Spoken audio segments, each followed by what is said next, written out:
একদিনে কেউ বদলাবে না, কথা বোঝেন না আপনি। কিন্তু কলিজায় ঢুকলে, দিলের আগ্রহ থাকলে, মালিকের দয়া হইলে মালিক হাজার খুনের আসামিকেও আল্লাহর ওলি বানায় দিতে পারে। আল্লাহ চাইলে অন্ধকারের মধ্যে, আল্লাহ তো ওয়াদা দিছে। আল্লাহ কেমন ওয়াদা দিছে? একটা কথা শুধু শুনে, কুল ইয়া ইবাদিয়াল্লাযীনা আসরাফু আলা আনফুসিহিম লা তাকনাতু মির রাহমাতিল্লাহ।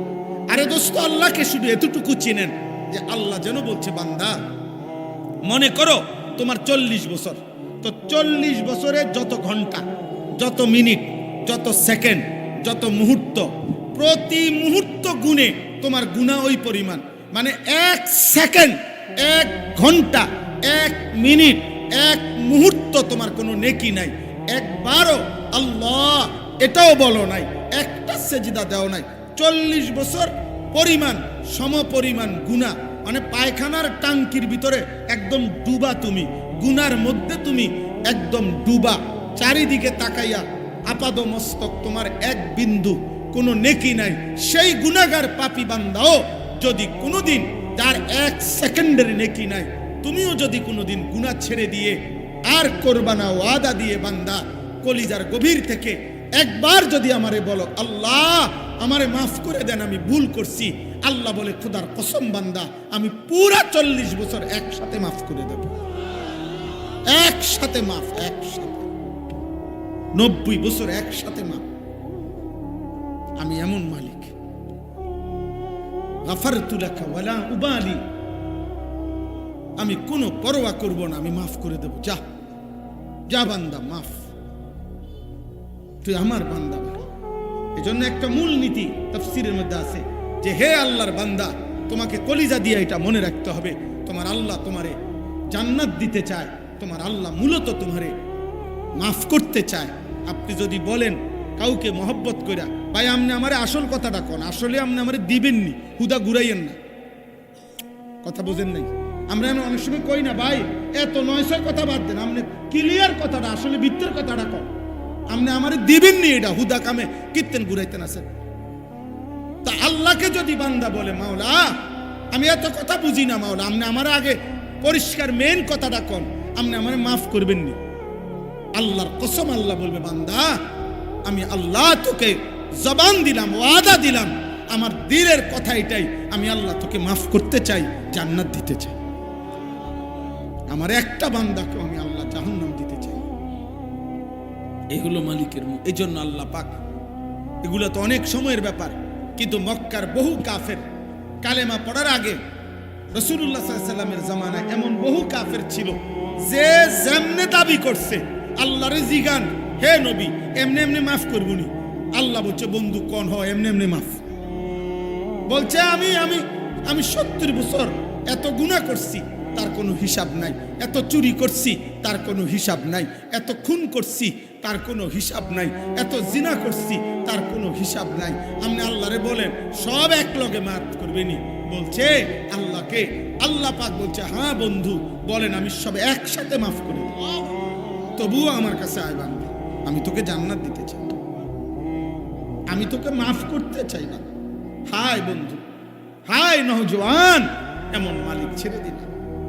কোথাকার কোন ফাসিক ফুজ্জার, মোবাইল, নারী, ছবি, অশ্লীল দৃশ্য, আয় চুল চেহারা বেঈমানের মতো, লেবাস পোশাক বেঈমানের মতো, আচরণ, চিন্তা, কল্পনা, হৃদয়ের স্বপ্ন, আকাঙ্ক্ষা, সব বেঈমান মুশরিকদের অনুসরণ। অথচ খোদার কসম, ওই বেঈমান তোমারে চেনেও না, বেঈমান তোমার খবরও রাখে না, বেঈমান তুমি কোনোদিন বিপদগ্রস্ত হইলে একবারের জন্য তোমার দিকে ফিরেও তাকাবে না। যে তোমার জন্য কেঁদেছিলেন, তিনি 23 বছরে মদিনার রাসূল, তোমার বন্ধু, তোমার জন্য কেঁদেছেন।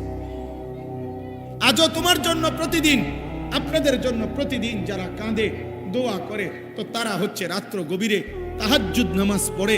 আল্লাহর যেসব প্রিয় বান্দা, তারা রাতের গভীরে অন্ধকারে তারা চোখের পানি ফেলে ফেলে বলে, আল্লাহ আমার জাতিকে মাফ করে দেন, আমার দেশবাসীকে মাফ করে দেন, আমার জনগণকে মাফ করে দেন। এখনো মসজিদের ইমাম প্রতিদিন 5 ওয়াক্ত নামাজে 5 ওয়াক্ত মসজিদের ইমাম সাহেব দোয়া করে, ফজরের পরে দোয়া করে, আসরের পরে দোয়া করে, আল্লাহ আমার মুসল্লিগুলারে মাফ করে দেন, মহল্লাবাসীকে মাফ করে দেন।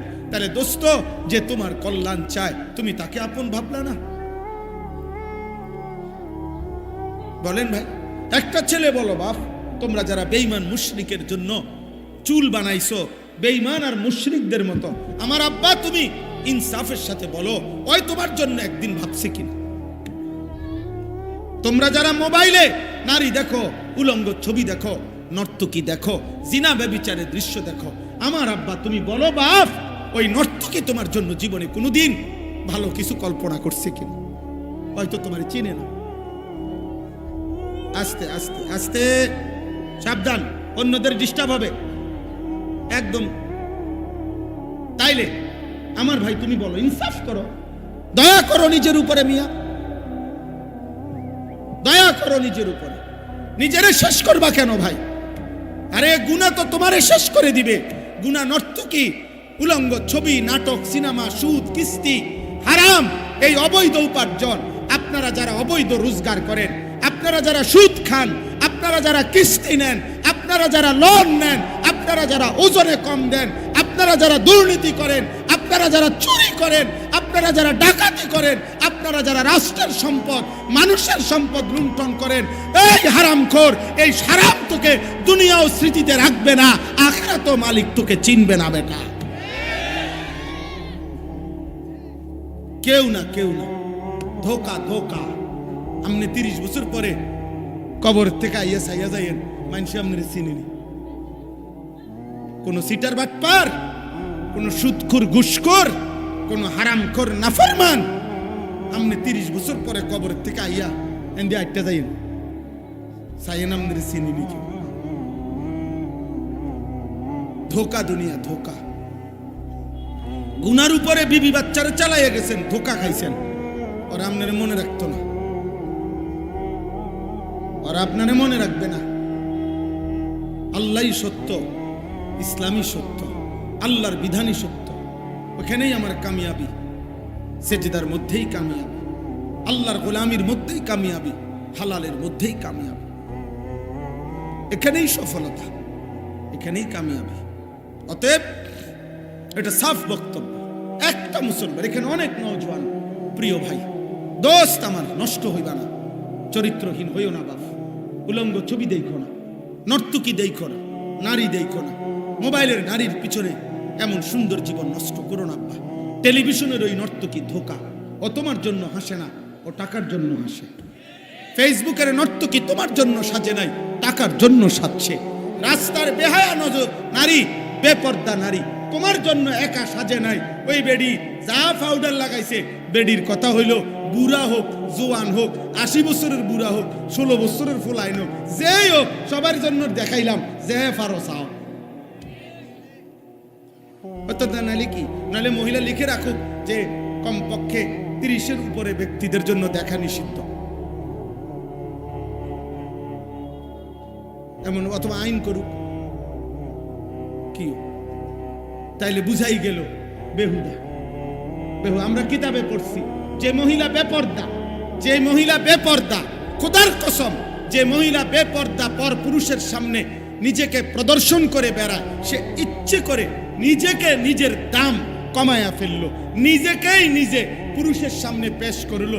যার ভাল লাগে চাইতে থাকো, কিন্তু যে নারী ইমানদার, যে নারী চরিত্রবান, যে নারী পর্দানসীন, যে নারী ইজ্জতের কদর বোঝে, যে নারী সতীত্বের কদর বোঝে, যে নারী পর্দার কদর বোঝে, যে নারী নিজেকে আড়াল করে রাখে, তো হাজার পুরুষ তাকে খুঁজে তালাশ করে সুনির্দিষ্ট পদ্ধতিতে বিবাহের প্রস্তাব দিয়ে অভিভাবকদেরকে রাজি করাইয়া এরপরে তারে ঘরে নিতে হয়। এবুডির কথা হলে আমরা টোহাইয়া বার করতে হইব, আমি ফতে ফতে আড়ি না। আমরা কিতাবে পড়ছিলাম, সম্রাট দিল্লির বাদশাহ আওরঙ্গজেব আলমগীর, আপনারা অনেক সবাই নাম জানেন। দিল্লির বাদশাহ ছিল, পৃথিবী বিখ্যাত সম্রাট। এই আওরঙ্গজেব আলমগীরের একজন মেয়ে ছিল, জেবুন্নেসা। এই মেয়ে খুব সুন্দর কবিতা লিখত, অনেক সুন্দর কবিতা লিখত আর কি। তো এই কবিতায় মুগ্ধ হয়ে একবার উনার কবিতা পড়ে এক দেশের বাদশার শাহজাদা সম্রাট আলমগীরের কাছে চিঠি পাঠাইছে যে আমি আপনার এই কন্যাকে দেখতে চাই বিবাহের উদ্দেশ্যেই।